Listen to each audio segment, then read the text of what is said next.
dalam rangka menjaga stabilisasi ketersediaan dan keterjangkauan masyarakat dalam mencari bahan makanan. Pemerintah menjamin ketersediaan beras di tahun 2019. Saat ini cadangan beras di Bulog mencapai 2 juta ton atau setara 5-7% dari stok nasional. Sisanya stok ada di pasar induk, penggilingan hingga ke konsumen. Terlebih saat ini akan memasuki masa panen pada bulan Februari hingga April.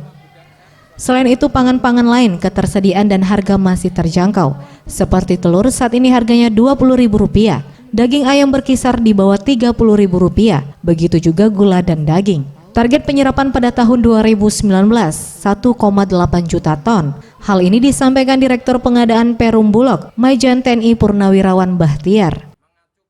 Nggak usah khawatir, beras ini sampai mau setahun pun juga nggak akan kekurangan. Kita sebentar lagi ini panen lagi, ya. Februari ini kita sudah mulai spot-spot panen, apalagi di Maret ini nambah makin banyak. Di April ini puncaknya nambah lebih besar, ya. Kita bisa panen bisa puluhan juta ton. Nah, terus kita lihat sekarang pangan yang lain, ya seperti telur apa kan masih di bawah 20.000, ya, 20.000 harganya. Daging ayam juga di bawah 30.000, murah. Saat ini stok beras medium di gudang Bulog di Fresh Sumsel dan Babel mencapai 6.441 ton. Untuk itu masyarakat tidak perlu mengkhawatirkan ketersediaan pangan. Tim Liputan Sriwijaya TV.